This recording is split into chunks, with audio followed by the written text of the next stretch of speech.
அல்லேலூயா. கர்த்தர் நல்லவர். ஆமென். இந்த நாள் கர்த்தர் உண்டு பண்ணின நாள், இதிலே ஆமென். சரி, மகிழ்ந்து களி கூறணும்னா எப்படி நம்ம மகிழ்ந்து களி இருப்போம்? இந்த நாளை நம்ம கர்த்தர் காண செய்திருக்கிறார்னா அதுக்கு முதல்ல என்ன வேணும்? சூப்பர், ஜீவன். அந்த நாளை பார்க்கறதுக்கு என்ன வேணும்? கிருபை வேணும். அந்த நாளை பார்க்கதற்கு என்ன வேணும்? கண்ணு வேணும். கிருபை வேணும், ஆயுஸ் நாள் வேணும். அந்த நாளை காணுவதற்கு கண்ணு வேணும். கர்த்தர் நம்மளுக்கு சரீரத்தில் எல்லா விதமான ஆசீர்வாதத்தினாலும் நம்மள என்ன பண்ணியிருக்கிறாரு? நிரப்பி ஆசீர்வதித்து வந்திருக்கிறார். வர்ஷிப்பில் கூட சொன்னார், பயங்கரமான காரியங்களை கர்த்தர் என்ன பண்ண போறாரு? ஆமென். விசுவாசிக்கிறீங்களா? அந்த பயங்கரமான காரியங்களை கர்த்தர் செய்யும் பொழுது எது பார்க்க போகுது? உங்கள் கண்கள் காணும். விசுவாசிக்கிறீங்களா? விசுவாசிக்கிறீங்களா? அது விசுவாசித்து இருந்தால் உங்கள் கண்களில் அந்த ஒளியை நான் பார்த்துருப்பேன். அல்லேலூயா. தலைகளை தாழ்த்தி செபிப்போம். எங்களை அதிகமாய் நேசிக்கும் எங்கள் அன்பின் பரலோக தகப்பனே, இந்த ஆசீர்வதிக்கப்பட்ட இந்த ஓய்வு நாளிலும் இந்த சமூகத்தினால் வருகிறோம். பரிசுத்த தேவனை பரிசுத்தமாய் நாங்கள் ஆராதிக்க இந்த பரிசுத்த நாளிலே எங்களை பரிசுத்தப்படுத்த வேண்டுமாய் ஜெபிக்கிறோம். எங்களை ஒவ்வொருவரையும் இந்த சமூகத்தை நாங்கள் வெறுமையாய் தாழ்த்துகிறோம். வெறுமையாய் தாழ்த்துகிற ராஜா, எங்களுடைய இருதயத்தை உம்முடைய சமூகத்துக்கு நேராக நாங்கள் உயர்த்துகிறோம். எங்களுடைய செவிகளை திறந்து எங்களுடைய இருதயத்தில் நம்முடைய வார்த்தை கடந்து வருவதாக. எங்களுக்கு எந்த சிந்தனையும் போகக்கூடாது. பிசாசானவன் எந்த சிந்தனையும் எங்களுடைய நினைவிலையும் சரி, சிந்தனை எல்லாவற்றிலையும் எப்படியெல்லாம் வைத்து சத்தியத்தை கேட்கக்கூடாதபடிக்கு பலவிதமான இன்னல்கள் கொண்டு வரோம். இந்த வேளையில் தேவனாய் கர்த்தர் உடைய பிரசன்னத்தை நாங்கள் உணர்ந்தவர்களாய் உடைய மெல்லிய சத்தத்தை கேட்கக்கூடியதான எங்களுடைய காதுகளை நீ திறப்பீராக. எங்களுடைய இருதயத்தை நாங்கள் உமக்கு நேராக உயர்த்துகிறோம். நீர் வாரும், நீர் வாரும் அப்பா. நீங்க பேசுங்க, நாங்கள் கேட்கிறோம். என்னையும் மறைத்து உடைய வார்த்தை நீ வெளிப்படுத்த போகிறதுக்காக நன்றி சொல்கிறோம். மாறாத மீட்பர் இயேசு கிறிஸ்துவின் நாமத்தில் ஜெபிக்கிறோம் எங்கள் ஜீவனுள்ள நல்ல பிதாவே. ஆமென், ஆமென், ஆமென். இன்னைக்கு நம்ம பார்க்க போற தலைப்பு சீயிங் ஆர் பிலீவிங். நீங்க பார்க்கறத குறித்து யோசிக்க போறீங்களா, இல்லை பார்த்ததை வைத்து விசுவாசிக்க போகிறீர்களா? எடுத்து வாசியுங்கள். யோவான் எழுதின சுவிசேஷம் 20ஆம் அதிகாரம் 20ஆம் வசனத்திலிருந்து 25ஆம் வசனம். யோவான் எழுதின சுவிசேஷம் 20ஆம் அதிகாரம் 20ஆம் வசனத்திலிருந்து 25ஆம் வசனம். மைக்கில் வாசி. அவர் இப்படி சொல்லி தம்முடைய கைகளையும் விலாவையும் அவர்களுக்கு காண்பித்தார். சீஷர்கள் கர்த்தரை கண்டு சந்தோஷப்பட்டார்கள். இயேசு மறுபடியும் அவர்களை நோக்கி, உங்களுக்கு சமாதானம் உண்டாவதாக. பிதா என்னை அனுப்பினது போல நானும் உங்களை அனுப்புகிறேன் என்று சொல்லி அவர்கள் மேல் ஊதி, பரிசுத்த ஆவியை பெற்றுக்கொள்ளுங்கள். எவர்களுடைய பாவங்கள் மன்னிக்கிறீர்களோ அவைகள் அவர்களுக்கு மன்னிக்கப்படும். எவர்களுடைய பாவங்களை மன்னியாதிருக்கிறீர்களோ அவைகள் அவர்களுக்கு மன்னிக்கப்படாதிருக்கும் என்றார். இயேசு வந்திருந்த போது 12 ஒருவனாகிய தெரியோ எண்ணப்பட்ட தோமா என்பவன் அவர்களோடு கூட இருக்கவில்லை. மற்ற சீஷர்கள் கர்த்தரை கண்டோம் என்று அவனுடனே சொன்னார்கள். அதற்கு அவன், அவருடைய கைகளில் ஆணிகள் உண்டான காயத்தை நான் கண்டு அந்த காயத்திலே என் விரலை விட்டு என் கை அவருடைய விலாவிலே போட்டால் ஒழிய விசுவாசிக்க மாட்டேன் என்றான். ஆமென். தேவன் தாமே இந்த வார்த்தையை ஆசீர்வதிக்கட்டும். இந்த பேசேஜில் நம்ம பார்க்கிறோம் என்னன்னா, இயேசு கிறிஸ்து மூன்றரை வருடங்கள் ஊழியம் செய்தார். இந்த ஊழியம் செய்து முடித்த பிறகு ஒரு சில காரணங்களினால அவர் என்ன பண்ணார், சிலுவையில் அறையப்பட்டு 3ஆம் நாள் உயிரோடு எழுந்து அதுக்கப்புறமாக நடக்கிறதான இந்த காரியம். அப்போது சீஷர்கள்லாம் இருக்கும் பொழுது இயேசு கிறிஸ்து என்ன பண்ணுறாரு, உயிர் தெழுந்து அவர்களுக்கு காட்சி அளிக்கிறாரு.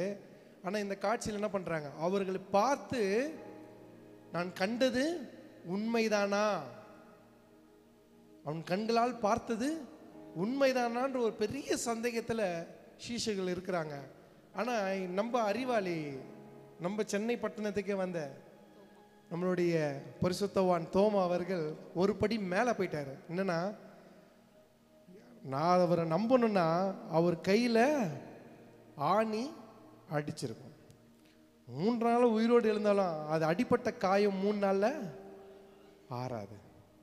ஏன்னா சாதாரண கீரல் இல்லை, அது சதையே பீத்து கொண்டு போன ஒரு பயங்கரமான காயம். அந்த காயத்தை யாராலையும் மறைக்க முடியாது. இது உண்மையானால் அந்த காயமும் உண்மையாக இருந்திருக்கும். அதனால நான் கண்களால் இவங்க பார்த்ததுனால இயேசு கிறிஸ்து என்னன்னா ஒரு படி மேலே போனது என்னன்னா, நான் அதை கை வைத்து பார்க்க வேண்டும். இப்படிப்பட்ட ஒரு விசுவாசம் தோமாக்கு இருந்தது. இது தோமாக்கு மட்டும் இல்லை, இந்த விசுவாசம் ஆண்டவராகிய இயேசு கிறிஸ்துவோடு 3 வருடங்கள், இயேசு கிறிஸ்துவோடைய ஊழிய எத்தனை வருஷம், 3 வருஷம். அந்த 3 வருஷம் கூடயே டிராவல் பண்ண சீஷர்கள் எல்லாருக்குமே இந்த டவுட்டு இருந்தது. அவர்கள் அநேக காரியங்கள் இயேசு கிறிஸ்து அவர்கள் கண்களுக்கு முன்பாக அந்த காரியங்களை அவர் செய்தாலும் அவர்கள் கண்கள் கண்டது, ஆனால் அவர்கள் விசுவாசம் அவருடைய இருதயத்துக்குள்ள வரல. 2வது ஒரு முக்கியமான நபர் யாருன்னா, ஒரு பெரிய ஒரு வரலாறை படைத்துட்டு போயிட்டார். யாருன்னா யூதாஸ் காரியத். இயேசு கூடவே இருந்தாப்புல, இயேசு கூடயே சாப்பிட்டாரு, இயேசுவோடனே தூங்கினார், இயேசுவோடே பயணித்தார், இயேசுவோடே கூட இருந்து அவர் செய்த அற்புதங்கள் அடையாளங்கள் எல்லாவற்றையும் கண்களால் பார்த்த யூதாஸ் அந்த 30 வெள்ளிக்காசுல கொஞ்ச நேரத்தில் அந்த இச்சை, அந்த ஆசை, பேராசை அவனுக்குள்ள வந்ததுனால இயேசு கிறிஸ்துவே அவன் என்ன பண்ணான், காட்டி கொடுத்தான். ஆனால் இயேசு கிறிஸ்துவை யூதாசு காட்டி அந்த ஒரு கேரக்டர் இல்லைன்னா கிறிஸ்துவனுடைய சிலுவை பாடுகள், அவருடைய மரணம், உயிர் தெழுதல் இருந்திருக்காது. கூடயே இருந்தாலும் வேற ஒரு கேரக்டர் வந்திருக்கலாம். இதெல்லாம் ஒரு பெரிய சப்ஜெக்ட். ஏன் கூட இருந்த, என்னைக்காவது யோசிச்சிருக்கீங்களா?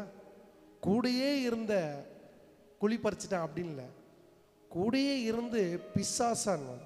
நல்லா தெரிஞ்சுக்கோங்க, இயேசு கூடயே இருந்தவனை பிசாசு தொடும் பொழுது, வாரம் வந்து இயேசுவை பார்க்கும் பொழுது பிசாசு நம்மளை தொடமாட்டானா? தொடமாட்டானா? தொடுவானா? அபிஷேகம் பெற்றவர், பிதாவின் குமாரன், அவர் கூடயே வாழ்ந்து இருந்த யூதாஸ் காரியத்தையே பிசாசு அப்படின்றதுக்குள்ள அவனுடைய காரியத்தை, சிந்தனையை அவனுக்குள்ள வைக்கும் பொழுது நம்ம எவ்வளவு தூரம் கிறிஸ்துவோடு டிராவல் பண்ணிட்டு இருக்கோம், அவரோட உறவு எப்படி இருக்கிறது, அவருக்கும் நம்மளுக்கு உண்டான ஐக்கியம் எப்படி இருக்கிறது.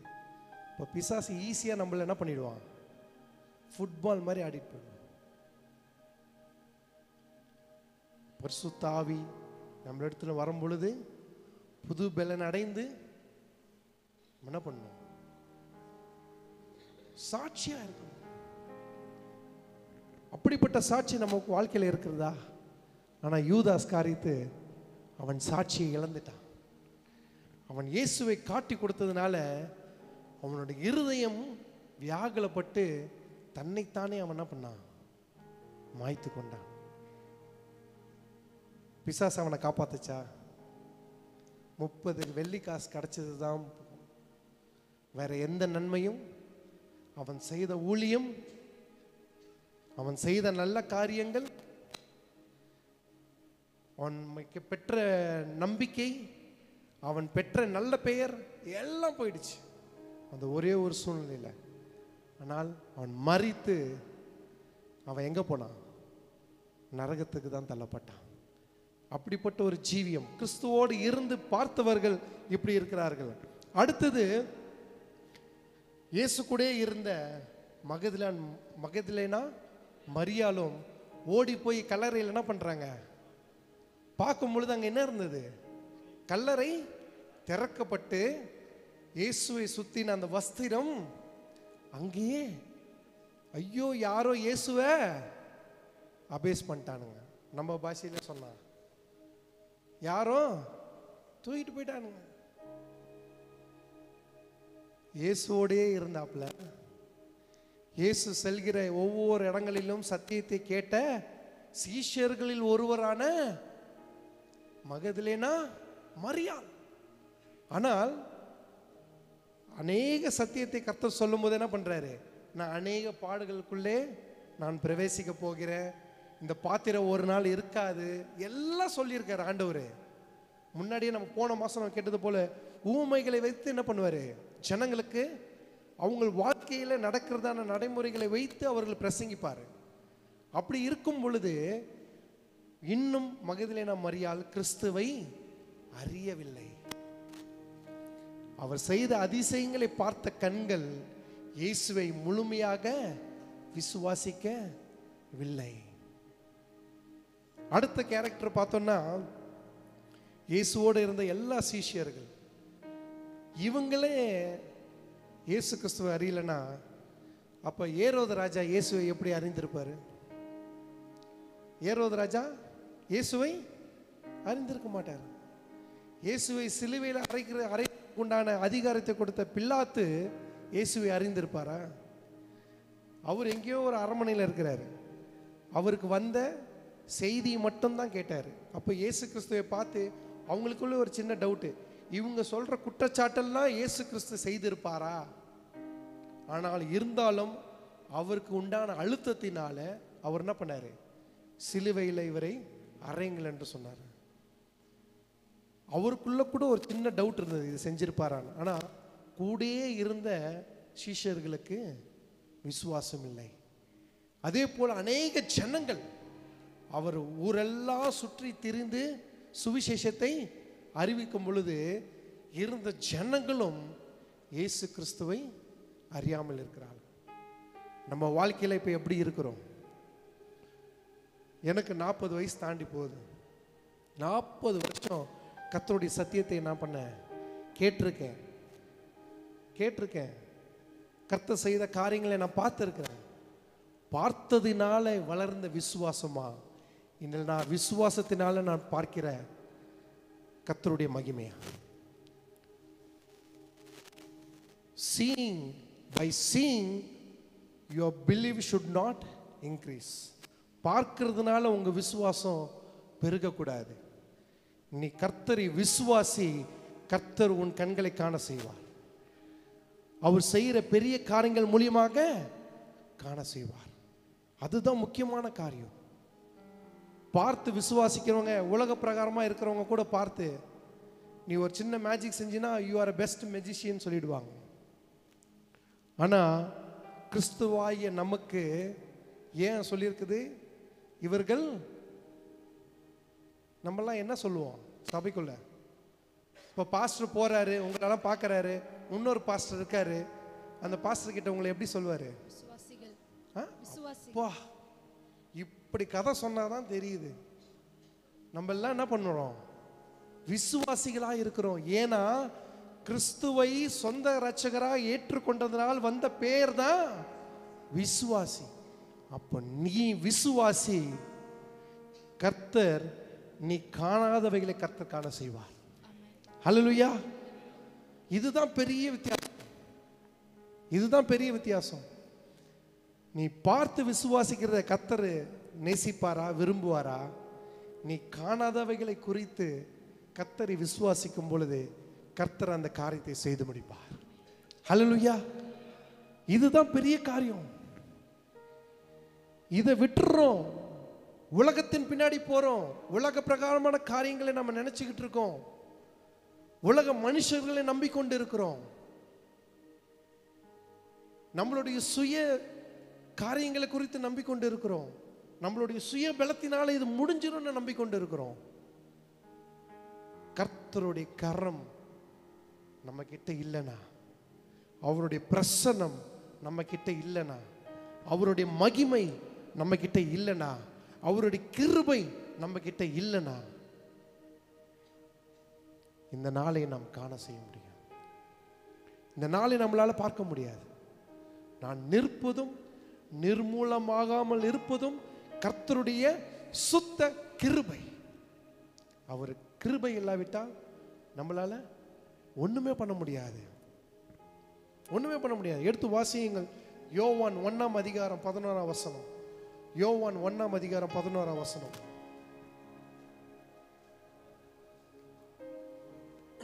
அவர் தமக்கு சொந்தமானதிலே வந்தார், அவருக்கு சொந்தமானவர்களோ அவரை ஏற்றுக்கொள்ளவில்லை.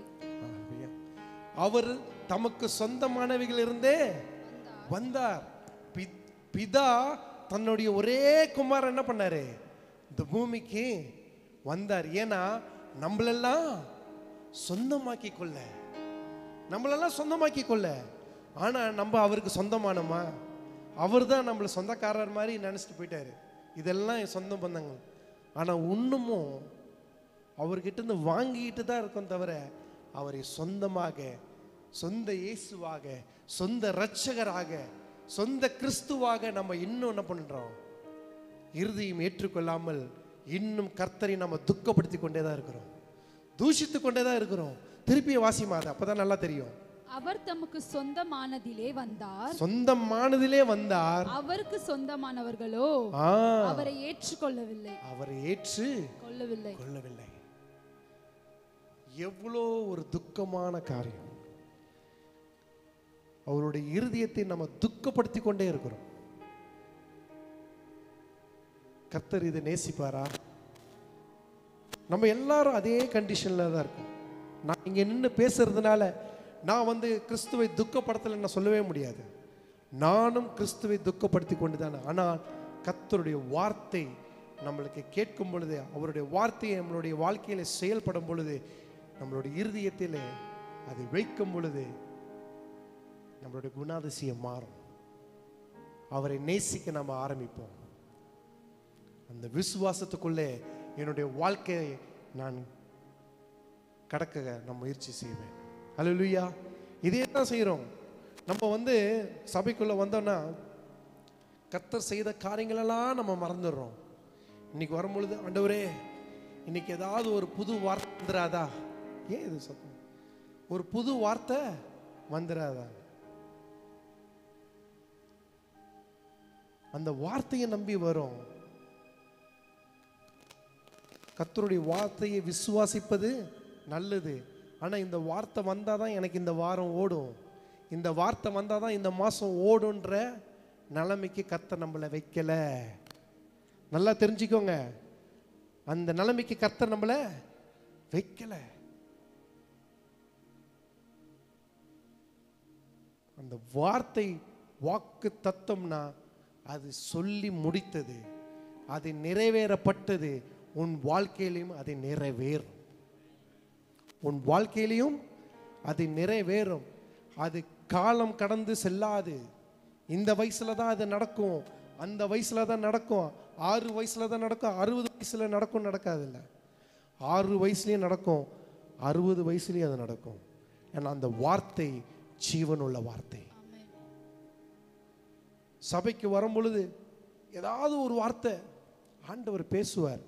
சபைக்குள்ள இல்லை, சபைக்குள்ள மட்டும் இல்லை, உன் வாழ்க்கையில நீ ரோட்ல நடந்து போனா கூட கர்த்தர் உன்னோட பேசுவார். நீ தனிமையா எங்க உட்கார்ந்துட்டு இருந்தாலும் கர்த்தர் உன்னோட பேசுவார். அந்த கர்த்தர் என்னோடு இருக்கிறார் என்ற அந்த விசுவாசம் நமக்குள்ள இருக்கும் பொழுது கர்த்தர் நம்மோடு இருப்பார். அல்லேலூயா, அல்லேலூயா. இதே தான் நம்ம நிறைய காரியங்களை பார்க்கிறோம்.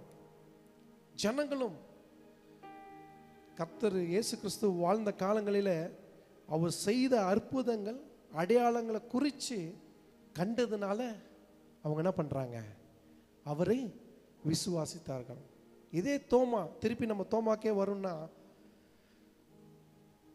அவன் வந்து என்ன பண்ணுறான், நல்ல தெளிவாக சொல்கிறாப்புல, மற்ற சிஷ்யர்கள் கர்த்தரை கண்டோம் என்று அவனோடனே சொன்னனே. ஏன்னா சீஷியர்கள் பார்க்கும் பொழுது தோமா நல்லா தெளிவாக போட்டிருக்காங்க, மற்ற சீஷர்கள்லாம் பார்க்கும் பொழுது யார் இல்லை, தோமா இல்லை. அவர் அப்போ தான் அவருடைய என்ட்ரியே வருது. அதனால அவர் என்ன சொல்கிறாரு, மற்ற சீஷர்கள் கர்த்தரை கண்டோம் என்று அவனுடனே சொன்னார்கள். அதற்கு அவன், அவனுடைய கைகளின் காயத்தை நான் கண்டு என்ன பண்றான், கண்டுன்னா என்னது, பார்த்து அந்த காயத்திலே என் விரலை விட்டு என் கையை அவருடைய விழாவிலே போட்டால் நான் அந்த கையில் இருக்கிற காயத்தை கண்டு அவன் வந்து உள்ளங்கையில கைய போறதுக்கு இல்ல, உள்ளங்கையில இருக்கிற அந்த காயத்தை பார்க்கணும், விழாவிலே. ஆஹா, எவ்வளோ பெரிய விசுவாசி அவர். இதே நானும் தான், ஆமாண்டவரே நான் விசுவாசிக்கிறேன், அவர் ஒரு படி மேலே போயிட்டார். அதனால தான் அந்த அறிவாளியை இந்தியாவுக்கு கொண்டு வந்திருக்கிறார் இயேசு. அல்லேலூயா. ஏன்னா அப்படிப்பட்ட அறிவாளி இந்தியாவில் அதிகமாக இருக்கிறோம். ஆமென். இதுதான் தோமாவுடைய விசுவாசம். ஆனா இதெல்லாம் பார்த்த ஆண்டவர் பரத்துக்கு போயிட்டாரு. இதெல்லாம் பார்த்துட்டு இவனுக்கு ஒன்றும் தெரிந்தலையா, பரத்துக்கு போயிட்டாரு. ஆனா செகண்ட் பார்ட், யூதாஸ் காரியத்தை காட்டி கொடுத்து தன்னைத்தானே அவன் மாய்த்து கொண்டான். ஆனால் மற்ற சீஷர்கள் அந்த second part of the journey, it's a greatest journey. காணாமல் கண்டதையும் அவர்கள் காணாத போல் இருந்தார்கள். ஆனால் கிறிஸ்து பரத்துக்கு ஏறின பின்பு அவர்கள் செய்த ஊழியம் அநேகம். அவர்கள் செய்த ஊழியம் அநேகம். அவர் பரத்துக்கு ஏறி சந்தோஷப்பட்டிருப்பார் இல்ல, பரத்துக்கு ஏறி சந்தோஷப்பட்டு, நான் கிட்ட இருக்கும்போது தான் என்னை சந்தோஷமா வச்சுக்கல, நான் போயிட்டேன், அப்புறமா நான் சொன்ன காரியத்தெல்லாம் நீங்க என்ன பண்ணியிருக்கீங்க, சூப்பரா செஞ்சிருக்கீங்க. அவர் உண்மையாவே சந்தோஷப்பட்டிருப்பார். எடுத்து வாசியுங்கள், ஏசாயா தீர்க்கதரிசன புஸ்தகம் 53ஆம் அதிகாரம் 3ஆம் வசனம். ஏசாயா 53ஆம் அதிகாரம் 3ஆம் வசனம். அவர் அசட்டை பண்ணப்பட்டவரும் மனுஷரால் புறக்கணிக்கப்பட்டவரும் துக்கம் நிறைந்தவரும் பாடு அனுபவித்தவருமாய் இருந்தார். அவரை விட்டு நம்முடைய முகங்கள் மறைத்து கொண்டோம். அவர் அசட்டை பண்ணப்பட்டிருந்தார், அவரை எண்ணாமற் போனோம். அவரை எண்ணாமற் போனோம், அசட்டை பண்ணி எண்ணாமல் போயிருந்தோம். இது முன்னாடியே என்ன ஆச்சு, இப்படிப்பட்ட ஒருவர் வருவார், ஊழியம் செய்வார், அநேக சீஷர்களை சேர்ப்பார், அவர் செய்த அற்புத அடையாளங்கள் ஜனங்கள் எல்லாம் காணும். ஆனா அசட்டை பண்ணுன்ட்டு முன்னாடியே ஏசாயா தீர்க்கதரிசி என்ன பண்ணியிருக்கிறாரு, சொல்லி இருக்கிறாரு. அப்போ அவர்கள் ஆபிரகாம் மோசே அந்த பிரமாணத்தின்படியே அவர்கள் என்ன பண்ணியிருக்கிறாங்க, அந்த ஜனங்கள் இயேசு கிறிஸ்து வந்துட்டு பேருக்கு தான் புதிய ஏற்பாடுலாம் வந்தது. ஆனா இயேசு கிறிஸ்து வாழ்ந்த காலங்களிலே மோசேயுடைய வாக்குத்தத்தம், மோசேயுடைய வழிகாட்டின்படி, மோசேயுடைய அந்த வார்த்தைகள் தான் என்ன பண்ணியிருக்காங்க அவங்க, அதுதான் அவங்களுக்கு தோரா. அத மோசே எழுதியிருக்கிறாப்புல, நிறைய விஷயத்துல ஏசியா தீர்க்கதரிசி எழுதியிருக்கிறாப்புல, எல்லாத்தையும் அவர்கள் வாசித்திருக்கிறார்கள். அந்த சீஷர்கள் அது வாசிக்காம இருந்திருக்க மாட்டாங்க. ஆனால் இயேசு அந்த காரியத்தெல்லாம் உடைக்கிறாரு. அதெல்லாம் நடந்தது உண்மைதான், ஆனா அதோ நான் வந்திருக்கிறேன், ஆனா நீங்க இன்னமும் விசுவாசமா இல்லாதவர்கள் போல இருக்கிறாங்க. ஏன்னா அவர் சொல்ல வந்த காரியத்தை அவர்களால புரிந்து கொள்ள முடியல, அந்த மனநிலையில அவர்கள் இல்லை. உங்களுக்கு ஒரு காரியம். இது என்னது? Ice breaker. அப்படியே கண்ணெல்லாம் லைட்டா சொருவுது. காசை காமிச்சு கண்ணை திறக்கலாம். ஹலோ, இது என்னது? என்னப்பா, பிஎம் கிட்ட தான் போய் கேட்கணும் போலக்குது. இது என்னது? 100 rupees, 100 ரூபா. யாருக்கு வேணும்? யாருக்கு வேணும்? எல்லாருக்குமே வேணுமா? இது 100 ரூபா. யாருக்கு வேணும்? சரி, இப்போ யாருக்கு வேணும்? இப்போ இப்போ எல்லாருக்கும் வேணுமா? இதை போட்டு நான் முழுங்கிட்டேன்னா, ஆனால் அது என்னுடைய பாயிண்ட் இல்லை. இதை திருப்பியும் கேட்குறேன், இது யாருக்கு வேணும்? திருப்பியும் கேட்குறேன், உங்களுக்கு புரியல. அதுதான் சீஷியர்கள் அந்த காலத்தில் செய்த அதே தப்பு தான் நீங்களும் பண்ணிட்டு இருக்கீங்க. இது யாருக்கு வேணும்? சொல்றீங்க, செய்ய மாட்டீங்க. இது யாருக்கு வேணும்? திருப்பியும் கேட்குறேன், போல்டா எடுங்க டிசிஷன். அதுதான் விசுவாசம். இது யாருக்கு வேணும்? அளவுதான். அதுதான். உங்களுக்கு இத்தனை வாட்டி சொல்லியும் உங்களுக்கு புரியல. எல்லாம் தயக்கத்தோடு இருக்கிறீங்க. நான் தெளிவாக சொல்லிட்டேன், இது யாருக்கு வேணும்? வேண்டியவங்க வந்து எடுத்துக்கோங்க.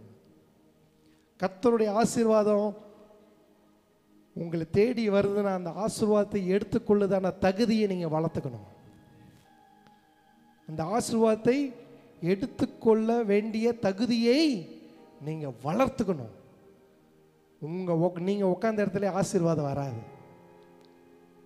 சும்மா மண்டையை மட்டும் ஆட்டிட்டு இருங்க. 10 வாட்டி கேட்குறேன், இது யாருக்கு வேணும், யாருக்கு வேணும்னு. போல்டாக வந்து எனக்கு வேணும் பாஸ்டர் இருந்தாங்க. மற்றதுக்கெல்லாம் டீச்சர் லபக்கு லபக்குன்னு எழுந்துப்பாங்க. ஏதாவது குழப்பி விட்டுருவாரோன்னு பயத்திலே இருக்கிறாங்க. கொஸ்டின் கேட், நீ உன்ன அதுலேயே இருமா.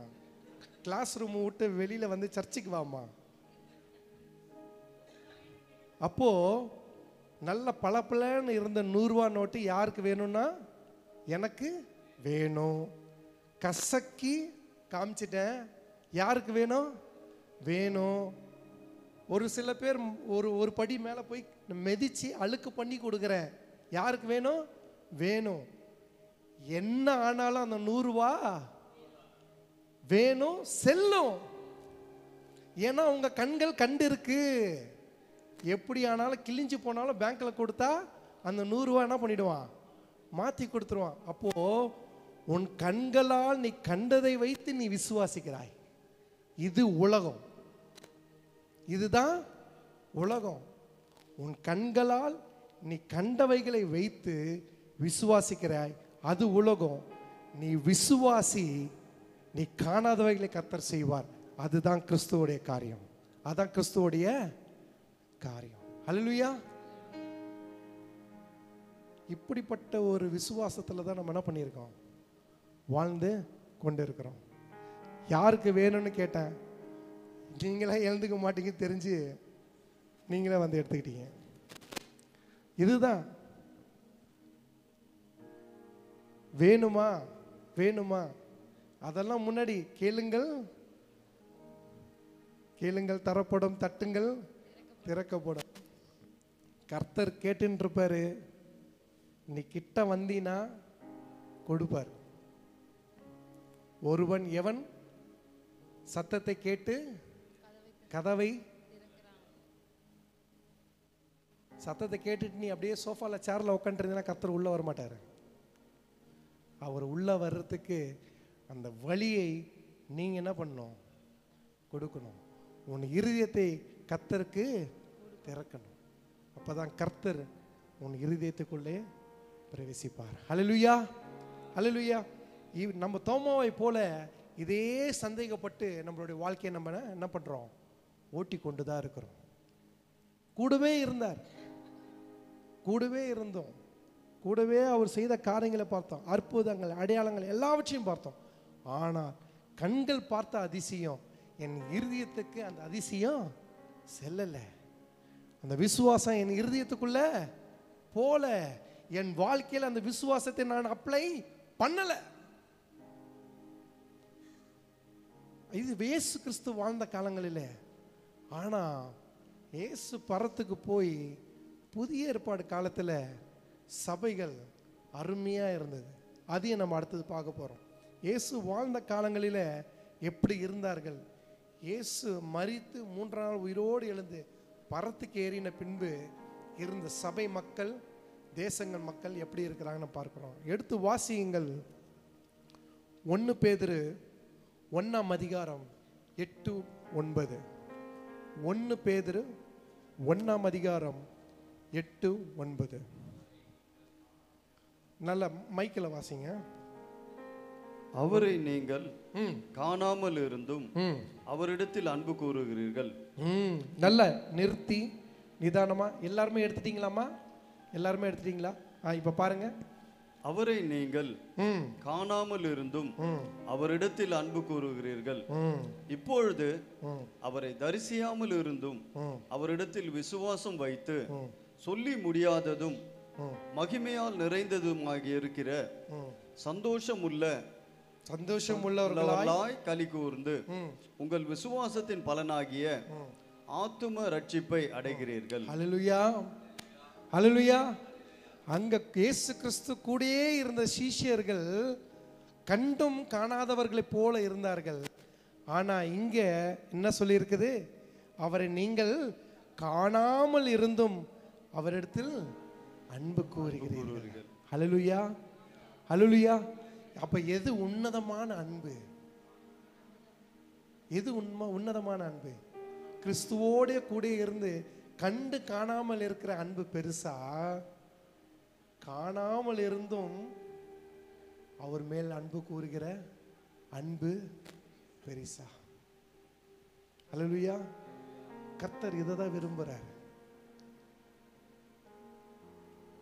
அவர் போன பிறகு அவர்கள் சீஷர்கள் செய்த ஊழியத்தின் மூலியமாக அந்த ஜனங்கள் அதை விசுவாசித்தார்கள். இயேசு கூட இருந்த அந்த காலகட்டத்தில் இவர்கள் செய்யல அந்த தப்பை அவர்கள் உணர்ந்து அவர்கள் அந்த ஊழியம் செய்த பொழுது அவர் ஊழியம் செய்து பார்த்த ஜனங்கள் கர்த்தரை விசுவாசிக்கிற காரியம்தான் இது. அல்லேலூயா, அல்லேலூயா. இதுதான் விசுவாசம். காணாமல் அவர் மேல் அன்பு கூறுவது, அதுதான் விசுவாசம். அதுதான் உண்மையான அன்பு. அதுதான் பரிசுத்தமான அன்பு. கணவன் தன் மனைவிக்கு செய்யலைன்னா அந்த அன்பு போயிடும். மனைவி கணவனுக்கு அன்பு போயிடும். பெற்றோர் பிள்ளைகள், பிள்ளைகள் பெற்றோர். நீ ஏதாவது செய். இதோ என் மக கொஞ்சம் மார்க்கு கம்மியாக எடுத்துட்டு இருந்தா, ஆனால் பாஸ் ஆகிடுவா. இந்த வாட்டி கொஞ்சம் அவங்க எல்லாருமே சொல்லி மார்க்லாம் நல்லா எடுக்கணுமா, இந்த மிட்டமில் நல்ல மார்க்ஸ், நல்ல மார்க் எடுத்ததுனால டக்குன்னு என்ன ஆச்சு? ஒரு ஃப்ரைட் ரைஸ் வாங்கி கொடுத்துருப்பா, ரெக்கமெண்டேஷன்.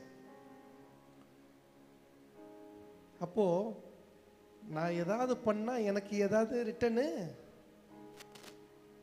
நல்லா புரியுதா? கான்செப்ட் புரியுதா? நான் ஏதாவது பண்ணணும்னா அதுக்கு நீங்க எனக்கு ஏதாவது செய்யணும். ஆனா நான் பண்றது என்னுடைய நன்மைக்குன்னு நான் அதை ஏத்துக்க மாட்டேன். நான் பண்ணிட்டேன், அதுக்கு ஏதாவது ஒன்று. அந்த டீலு நம்ம பேரண்ட் கிட்ட வைக்கலாம், நம்ம கிராண்ட் பேரண்ட்ஸ் கிட்ட வைக்கலாம், உங்கள் ஃப்ரெண்ட்ஸுங்கிட்ட வைக்கலாம், எல்லார்கிட்டையும் வைக்கலாம்.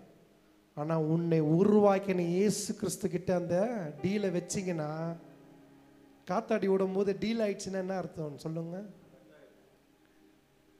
டீல் ஆயிடுச்சுடான்னா என்ன அர்த்தம் தெரியுமா? காத்தாடிக்கு அருந்துடுச்சுன்னு நீங்கள் இப்படி டீல் பண்ணீங்கன்னா காத்தாடி டீல் அறுத்து விட்டுருவார். காணாமல் இருந்தும் கர்த்தரிடத்தில் நீ அன்பு கூறுவாய், ஆனால் நீ காணாதவைகளை கர்த்தர் உன் கண்களை காண செய்வார். ஹல்லேலூயா. இதுதான் கர்த்தர் செய்கிற காரியம். அவர்கிட்ட நீங்க டீல் பேசாதீங்க. அவர் நீங்க உண்மையா விசுவாசிங்க, காணாமல் விசுவாசிங்க. கர்த்தர் உங்களை நேசிப்பார், உன் தேவையை கர்த்தர் சந்திப்பார். நீ அவர் மேல் வைத்திருக்கிற விசுவாசத்தினால உனக்கு வருகிற மகிழ்ச்சியும் ஆசீர்வாதமும் பெருகி இருக்கும். The faith brings joy and blessing. எப்பவுமே இயேசுவை ஒரு பொருளாவே வச்சுக்காதீங்க. ஜீசஸ் நம்ம சொல்லுவோம்ல, நானா உனக்கு பணம் காய்க்கிற மரமா? வீட்டில் சொல்லுவோமா சொல்ல மாட்டோமா? எப்போ பார்த்தாலும் வந்து காசு கேட்டுக்கிட்டே இருக்கிறீங்க. நானா உனக்கு பணம் காய்க்கிற மரமா? இல்லை நான் நோட் அடிக்கிற அச்சடிக்கிற? இதெல்லாம் நம்ம பேசுகிற கேட்கிற சொல்கிறோமா சொல்லலையா? இது இயேசு கிறிஸ்து நம்மளை திருப்பி கேட்டுட்டாருன்னா, இதுவே அவர் கேட்டுட்டாருன்னா, am I a printing machine? நானா உனக்கு பணம் காய்க்கிற மரமா? இப்படி கேட்டுட்டாருன்னா, நம்ம விசுவாசிக்கும் பொழுது கர்த்தருடைய மகிழ்ச்சியும் சமாதானமும் ஆசீர்வாதமும் என்ன பண்ணும், நம்மோடு வந்து தங்கியிருக்கும். எப்பொழுதுமே கர்த்தரை ஒரு ஆப்ஜெக்டா நினைக்காதீங்க. He is not the object. He is a living God. அவர் ஜீவனுள்ள தேவன். உன் வாழ்க்கையில உன்னோடு உறவாடி கொண்டிருக்கிற தேவன். அவர் நம்ம சுய லாபத்திற்காகவும் நம்மளுடைய காரியங்களுக்காகவும் நம்ம என்ன பண்றோம், அவரை வைத்து கொண்டால் அவரும் நம்மளை என்ன பண்ணுவார், அவருடைய தேவைக்கு உன்னை வைத்து கொண்டு உன்னை அந்த டீல் தான். இயேசு கிறிஸ்து எனக்கு ஒரு காரியம், அந்த 2ஆம் வருகை ஆண்டவர் வந்துட்ட பேருக்கு நம்ம எல்லாம் நியாய தீர்ப்பின் நாள நிற்கிறோம். நம்ம சொல்கிறோம், ஆண்டவரே போய் நிற்கும் பொழுது நீ நரகம் நீ பரலோகம் அப்படின்னு சொல்லும்போது, ஆண்டவரே நான் வந்து உங்களுக்கு ஊழியம் செய்தேன், உங்களுக்கு நான் கிட்டத்தட்ட 1,00,000 பேர் ஆத்துமா ஆதாயப்படுத்தி நான் உங்களுக்கு ஊழியம் பண்ணி உங்களோட ராஜ்யத்தில் சேர்த்துருக்கிறேன். அப்படியாப்பா, சரி. நீ எத்தனை வண்டி வச்சிருக்கிற, கார் வச்சிருக்க, எவ்வளோ பேங்க் பேலன்ஸ் வச்சிருக்கிற, எவ்வளோ ட்ரெஸ் வச்சிருக்க, எத்தனை வீடு வச்சிருக்கிற, இதெல்லாம் எப்படி வந்து? நான் ஊழியம் பண்ணேன்.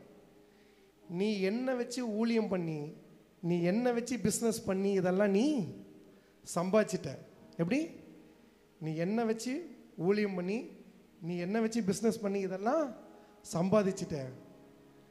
நான் உன்னை வச்சு இந்த ஆத்துமாவெல்லாம் ஆதாயப்படுத்திக்கிட்டேன். நான் இந்த உனக்கு எனக்கு டீல் முடிஞ்சு. You utilized me and I utilized you. That is the deal.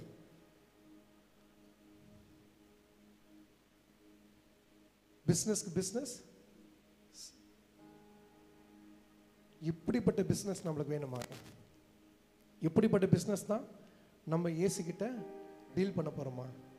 நம்ம போய் நியாய தீர்ப்பினால் நிற்கும் பொழுது, உத்தமும் உண்மையும் உள்ள ஊழியக்காரனே நீ என்ன பண்ணு, பிரவேசி. இப்படிப்பட்ட வார்த்தை வருகிற வாழ்க்கையை நம்ம வாழணும்.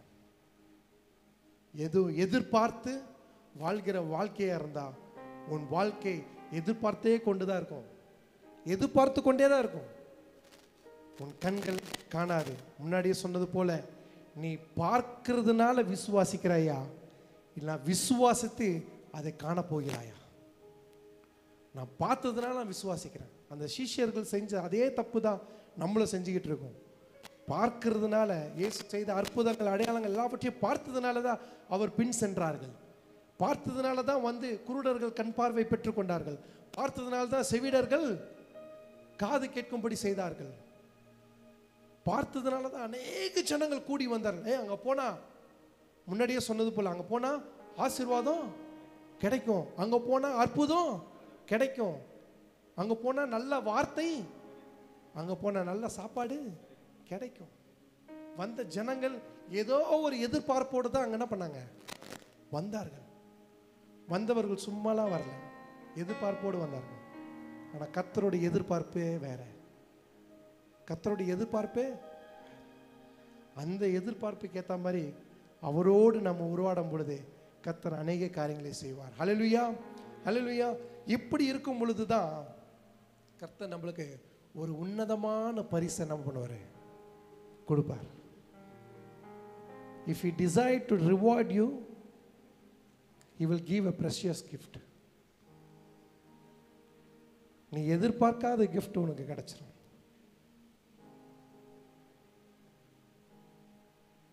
ஆனா நம்ம இன்னும் உலக பிரகாரமாக அற்பமான கிஃப்டை எதிர்பார்த்து கொண்டு இருக்கிறோம்.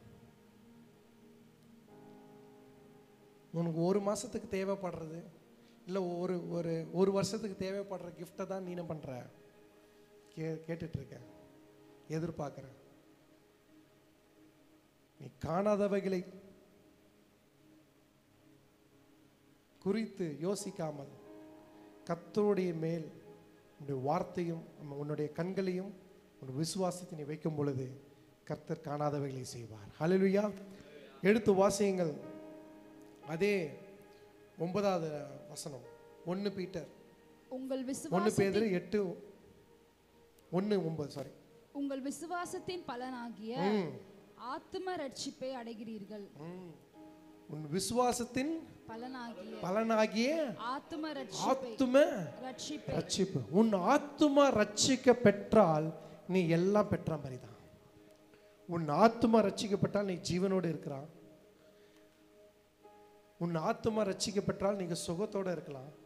உன் ஆத்துமா ரட்சிக்கப்பட்டால் உனக்கு நல்ல ஒரு வீடு வசதி இருக்கும். உன் ஆத்துமா ரட்சிக்கப்பட்டால் எல்லா ஆசீர்வாதத்தோடு என்ன பண்ணலாம், இருக்கலாம். உன் ஆத்துமா ரட்சிக்கப்பட்டால் நீ கிறிஸ்துவோடே கூட இருக்கலாம். ஹல்லேலூயா. கிறிஸ்துவோடே கூட இருக்கலாம். அதோடு மேல் போனா கிறிஸ்து உன் கூடயே இருப்பார். பழைய ஏற்பாடு, அதாவது இயேசு கிறிஸ்து வாழ்ந்த காலங்களில் சீஷர்கள் இயேசுவோட கூட இருந்தார்கள். ஆனால் இப்போ இந்த வார்த்தை சொல்றது, உன் ஆத்துமா ரட்சிக்கப்பட்டால் இயேசு கிறிஸ்து உன்னோடு கூட இருப்பார். நம்ம அவர் கூட இருக்கிறது எல்லாம் எதிர்பார்த்துக்கிட்டே அவர் பின்னாடியே போகிறது. ஆனால் அவர் உன் கூட இருக்கும் பொழுது நீ எதிர்பார்க்காத உனக்கு முன்னாடியே செஞ்சுட்டு போயிடுவார். அதுதான் கர்த்தர் செய்கிற ஆசீர்வாதம். இப்படிப்பட்ட ஆசீர்வாதத்தினால நம்ம என்ன பண்றோம், வாழ்கிறோமா? அவருடைய வார்த்தை எப்படிப்பட்ட வார்த்தை, அது முழுசா என்னோட இருதயத்தில் போய் வேலை செய்தா, அந்த விசுவாசத்திற்குரியதான பாத்திரமானாய் நான் இருக்கிறேன்னா என் விசுவாசத்தினாலே கர்த்தர் மகிமைப்படுவாரா? உங்க விசுவாசம் உங்களுக்கே கிரியை செய்யலனா, நல்லா புரிஞ்சுதா? நான் விசுவாசிக்கிற ஒரு காரியம், அந்த விசுவாசம் வாயில தான் இருக்குது, இருதயத்துக்குள்ள அது முழுசா விசுவாசிக்க முடியலனா அந்த கிரியை செத்தது.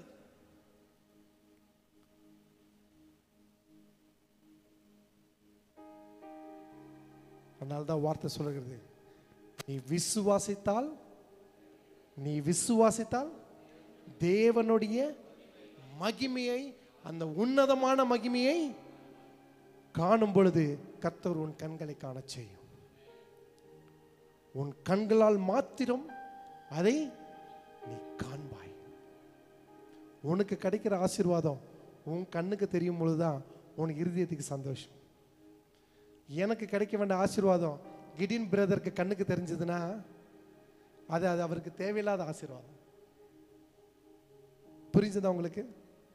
எனக்கு என்ன தேவையோ அதுதான் ஆசீர்வாதம். அது என் கண்ணுக்கு தெரிஞ்சா எனக்கு சந்தோஷம். எனக்கு வர வேண்டிய ஆசீர்வாதம் அவர் கண்ணுக்கு தெரிஞ்சா அப்ப இங்க என்ன இருக்கு, ஏதோ பிரச்சனை இருக்கு. அந்த பிரச்சனையை சரி செய்வது யாருடைய காரியம்? உன் கண்கள்ல பிரச்சனை இருக்குன்னா அதை சரியா செய்ய வேண்டியது உன்னோட காரியம். திரும்பிய சொல்றேன், நம்ம பார்த்து விசுவாசிக்கிறதை விட நீ விசுவாசி, நீ காணாதவைகளை கர்த்தர் காண செய்வார். ஹல்லேலூயா, ஹல்லேலூயா. கண்களை மூடுவோம். ஹல்லேலூயா. Thank you Jesus. ஆண்டவரே உமக்கு நன்றி, நன்றி அப்பா, நன்றி. Thank you Lord. We praise you, we praise you Lord. ஆண்டவரே நீ கொடுத்த வார்த்தைக்காக உமக்கு நாங்கள் நன்றி சொல்லுகிறோம் ராஜா. நாங்கள் சீஷியர்களைப் போல முன்னாடி இருந்தது போல மோடே கூட இருந்திருக்கிறோம். உம்முடைய வார்த்தையை கேட்டிருக்கிறோம். நீ செய்த ஊழியத்தை நாங்கள் பார்த்திருக்கிறோம். நீ செய்த அற்புத அடையாளங்களை எல்லாவற்றையும் எங்கள் கண்கூடாக பார்த்திருக்கிறோம். ஆனாலும் எங்களுடைய இருதயம் முழுமையாக விசுவாசிக்கவில்லை, முழுமையாக ஏற்றுக்கொள்ளவில்லை,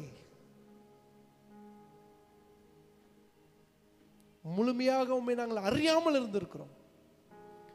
நான் இந்த வேளையில கர்த்தருடைய வார்த்தையின் மூலியமாக நான் உன்னோடு இருக்கிறேன், நான் உன் தேவன், நான் உன் பரிகாரியான கர்த்தர் என்று எங்களுக்கு நிரூபணம் செய்ததுக்காக நன்றி சொல்கிறோம். ஆண்டவரே நாங்கள் காணாமல் இருக்கிறவளை கண்டு நாங்கள் உமக்கு அன்பு செலுத்த நீர் எங்களுக்கு கிருபை தரும்போதுக்காக நன்றி சொல்கிறோம். நாங்கள் உம்மை விசுவாசிக்கிறோம், உம்முடைய வார்த்தையை விசுவாசிக்கிறோம், உம்முடைய பிறப்பை நாங்கள் விசுவாசிக்கிறோம், உம்முடைய இறப்பை நாங்கள் விசுவாசிக்கிறோம், உம்முடைய உயிர்த்தெழுதலை நாங்கள் விசுவாசிக்கிறோம் ராஜா.